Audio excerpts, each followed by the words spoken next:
Welcome back to another lesson in MCV4U. Today we'll be looking at higher order derivatives. So sometimes we may be interested in the rate of change of the slope of a function. So to determine this rate of change, we must differentiate the derivative. Again, differentiating the derivative, sometimes this process is to look at finding the second derivative. So if the original function is written as f of x or y, again, the first derivative is seen as f prime of x, or we also see this as y prime, or dy over dx. Here we can see the second derivative. We can write that instead of just that one little dash there, there's two little dashes here, and here would be f double prime of x, and then and then y double prime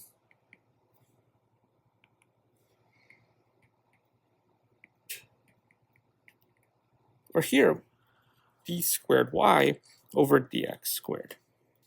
Okay, however, again, this doesn't follow the same rules as exponents, but rather it just shows us that we're calculating for the second derivative here. And then the third derivative will have the same idea.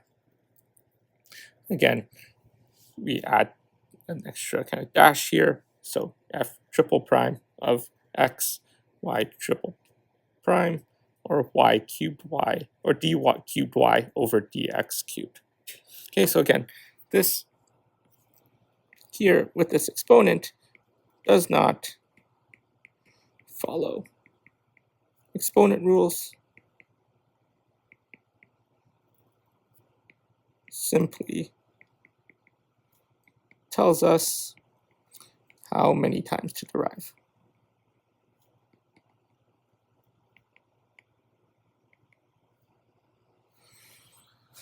Okay, so let's look at this first example. This first example tells us to find the second derivative of the given function 4x to the power 4 minus 3x cubed plus 2x squared minus 3.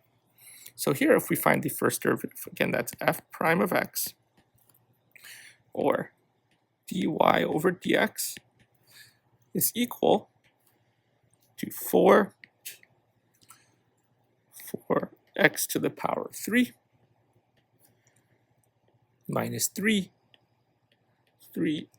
squared plus 2 times 2x.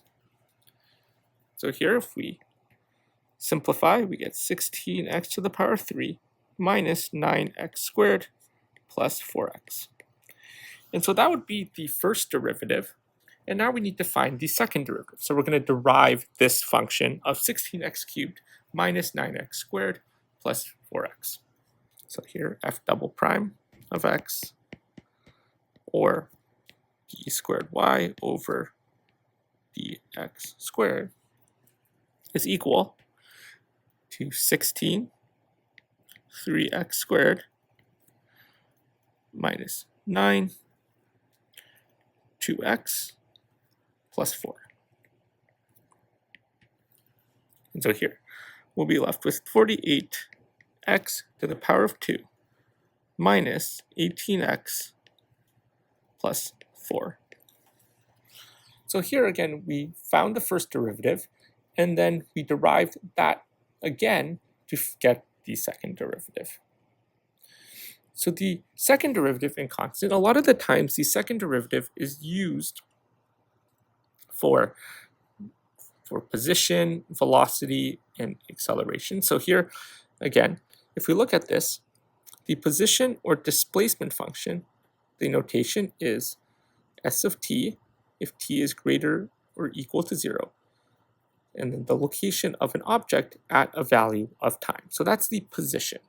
So s of t, so speed in terms of time. And then if we want to find the velocity function, the notation will be v of t, velocity in terms of time, which is the derivative of s of t, so s prime of t, so the rate of change of the position function over time. Example, just here, it is the derivative function of the position function. And then the acceleration function, the notation is a of t, so acceleration in terms of time, and that is either written as the derivative of the velocity or the second derivative of the position or displacement function. So here we can also indicate as the rate of change of the velocity function over time. In other words, it is the derivative of the velocity function. So s of 0, v of 0, and a of 0 gives us the position, velocity, and acceleration of a particle. At time is equal to 0. And these are called initial conditions. So let's look at an example here. So the height of a soccer ball above the ground t seconds after it was kicked is modeled by this particular function. S of t is equal to negative 4.9 t squared plus 3.5 t plus 1, where s is the position relative to the ground in meters and t is the time in seconds. Here it says find the velocity of the ball at 0.5 seconds after it was kicked. Okay, so we're trying to find the velocity of the ball 0.5 seconds after it was kicked. So here, if we go to the middle, that would be where 0.5 is. So right around here. So we draw kind of a line all the way down. See that we want to find the velocity of the ball 0.5 seconds after it was kicked. And remember, the velocity of the ball, you can really understand that as the rate of change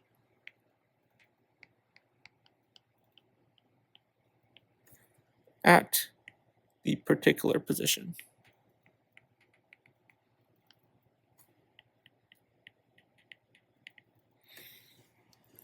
So here, remember, the velocity is the derivative of s of t. So here, v of t is equal to s prime of t, which here is equal to negative 4.9 2t plus 3.5. So here we can rewrite this as negative 9.8 t plus 3.5. And so again, we're looking at it specifically at 0.5 seconds. So velocity at 0.5 seconds is equal to negative 9.8 times 0.5 plus 3.5. Here we get negative 4.9 plus 3.5. And that's equal to negative 1.4 meters per second. And so what does this mean here? So again, we see here that velocity is going to be negative. So velocity here is negative. So what does that actually mean in terms of our equation? So again, it's negative. So if we look at the rate of change here, again, remember, the derivative is the slope of the tangent at this point, 0.5. And so here, we see that as it reaches the vertex, or after it reaches the vertex, the ball is falling. So therefore, the ball is falling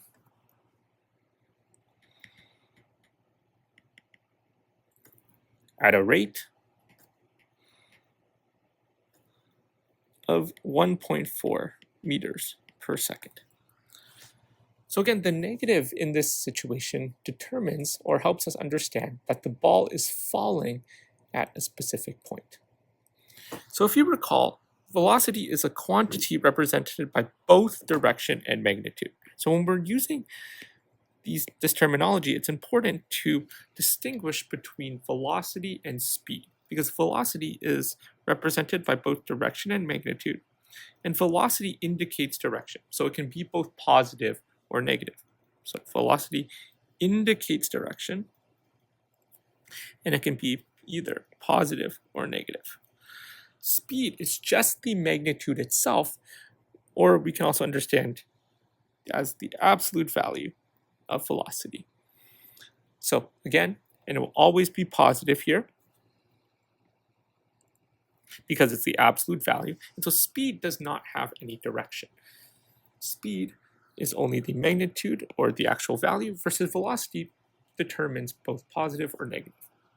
So here, you can see that the absolute value of velocity is equal to speed. So examples of velocity being positive are balls rising, cars moving forward, airplanes taking off.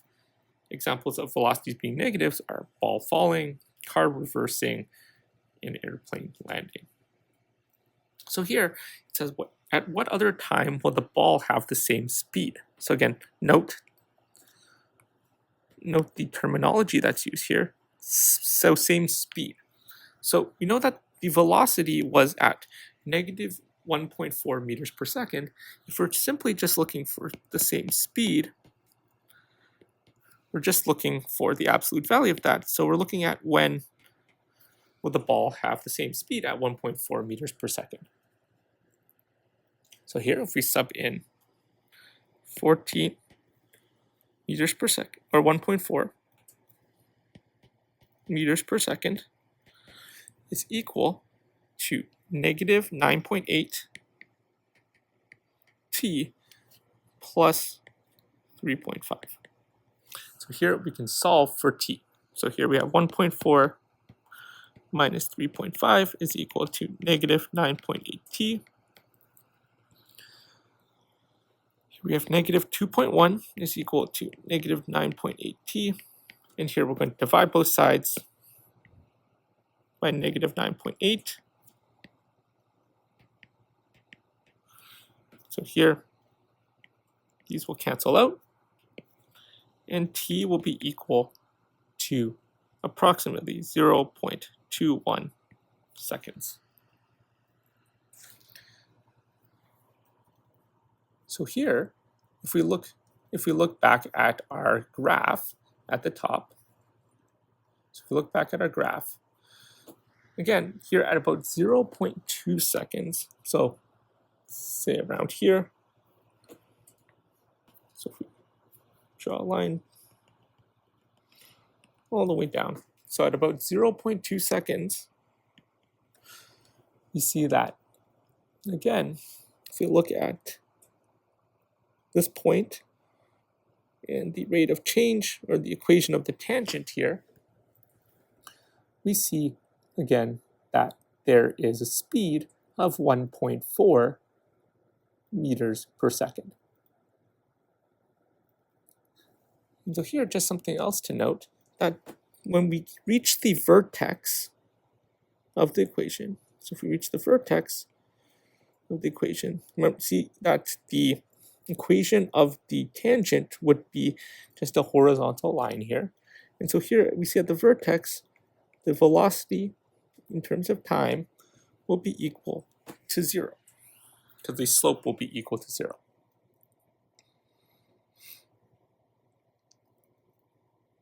And so we know that will happen, again, when it reaches its maximum height. So when will the ball reach its maximum height? Again, the ball reaches its maximum height when it transitions from rising to falling, or when the rate of change in position is 0. So as we just noted here, again, that's when v of t will be equal to 0, which is at the vertex.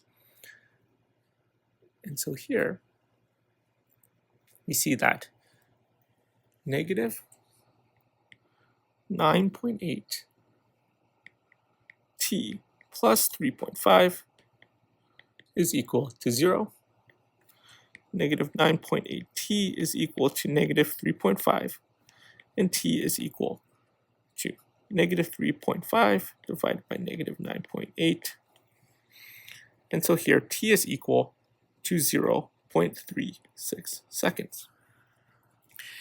And so here, if we look back at a graph again, we see that it transitions at that point of the vertex. So if we drew this line down, that would be at 0.36 seconds, and that would be where the vertex is. And another way to look at it is, remember, if we look at our two points here, so we have 0.2 and 0.5. So if we add those together, so 0.21, which we found at the time, so so x is equal to 0.21 plus 0.5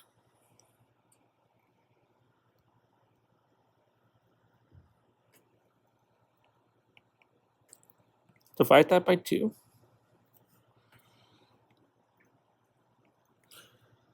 See here, that would give us 0.71 divided by 2, which gives us that approximate value of 0.355, which is similar to the 0.36 that we see here. So again, that's because at 0.2 and at 0.5, the velocities, or the speed, is the same. Sorry, not velocity. The speed is the same of 1.4. So if we add those two values together and divide by 2, that should give us this middle point, which would be our vertex, at approximately 0.36 seconds.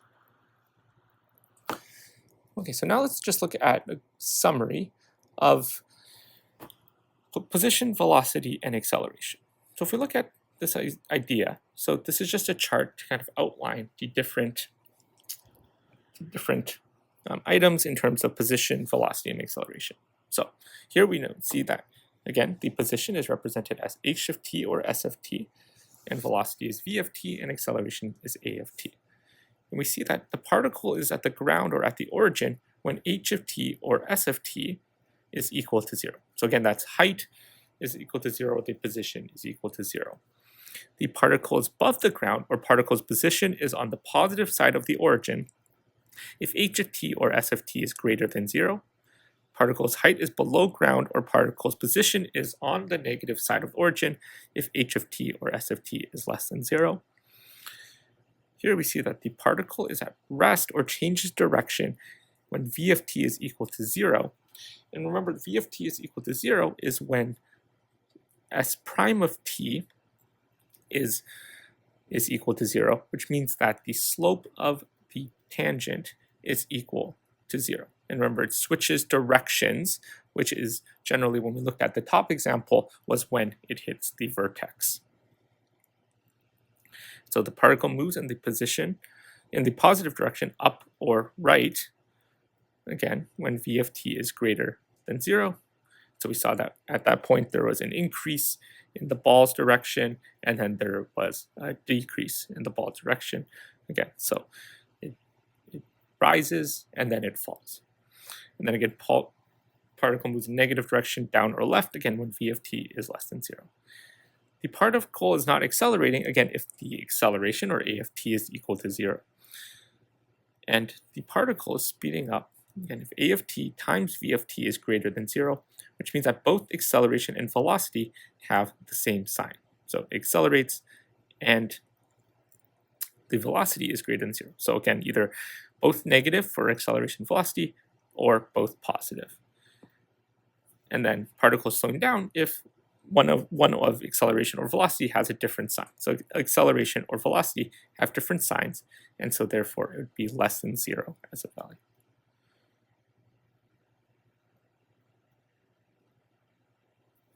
Okay. And then here, there's just a few phrases that are used and to describe the different ideas as well. So again, the initial conditions,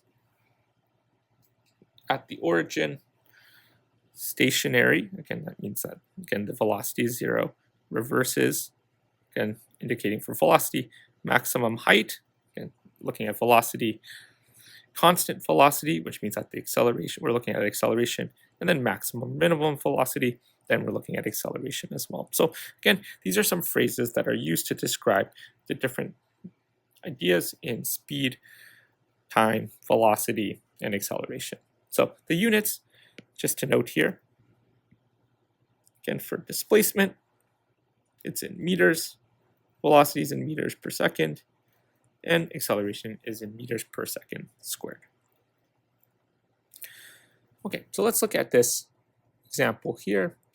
It says the function s of t is equal to t minus 3 squared describes the position of an object moving along a straight line when t is greater than equal to 0 in meters at time in seconds. So here we're looking at a position and time graph. So position time graph.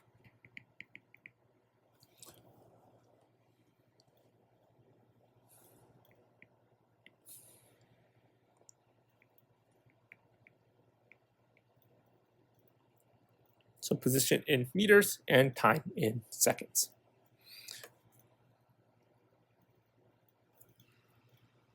And so here, you see that goes up,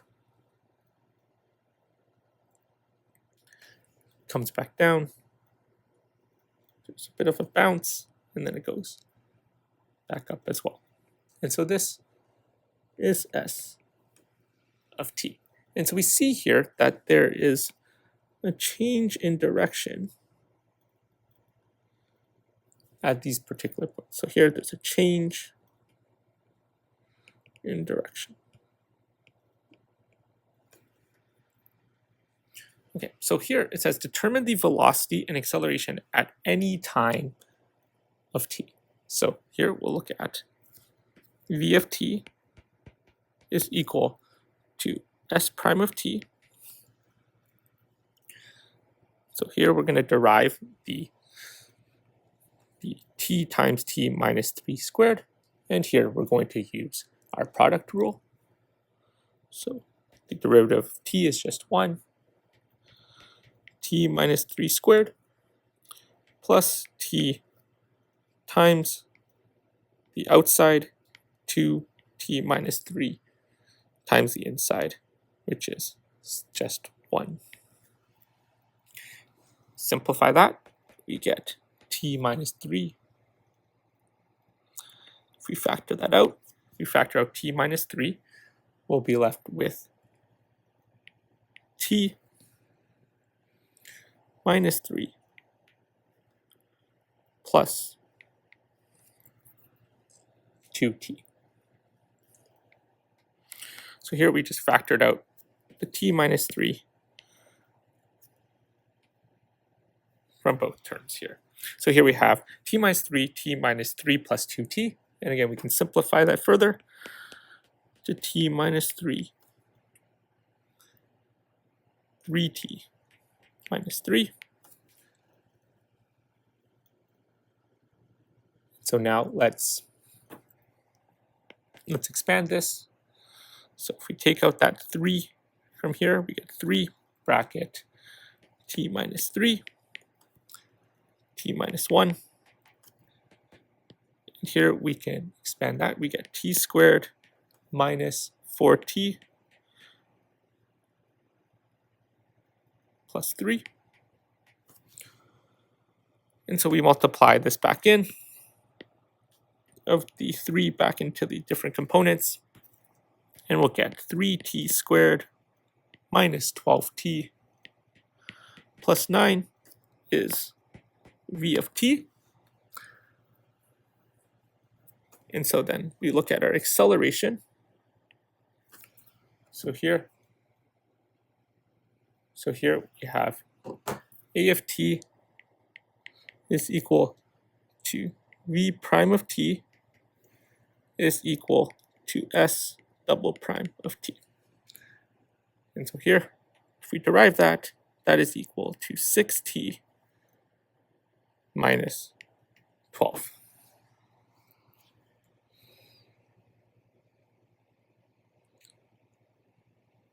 Okay, and here we see if we look at this, look at when does the object change direction. So we know that the object changes direction when v of t is equal to 0, which means that if we look at our equation 3 bracket t minus 3 t minus 1, if that's equal to 0, the object will change at t is equal to 3 and t is equal to 1. So 3 seconds and 1 second. And here it says find the velocity.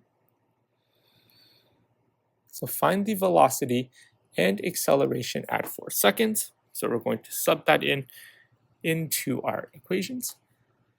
So here we have v at 4 is equal, so we look back at our equation, we have 3t squared minus 12t plus 9, or we can sub it back into 3t minus 3t minus 1, either one works.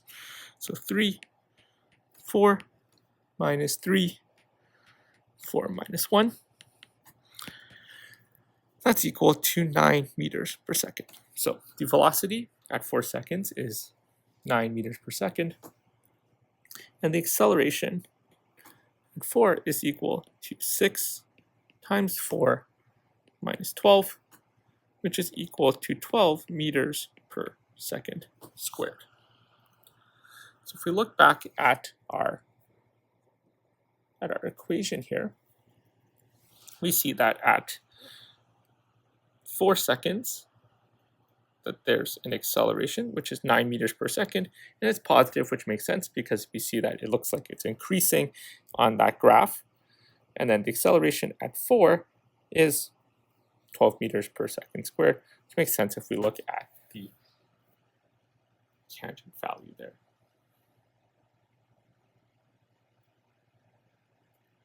Okay, so let's look at this last part of this question here, which says, describe the motion of the object after 4 seconds.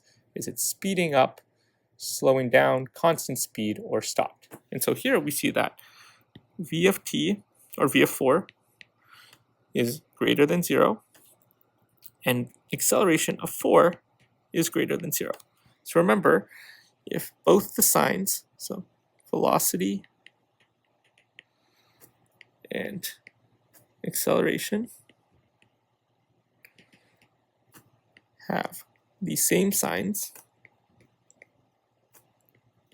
So here we see that they're both positive. So if we look back at this concept here, so a of t times v of t, again, is greater than 0, the particle is speeding up. So here you see that velocity and acceleration have the same sign. They're both greater than 0, which means that, therefore, the object is speeding up.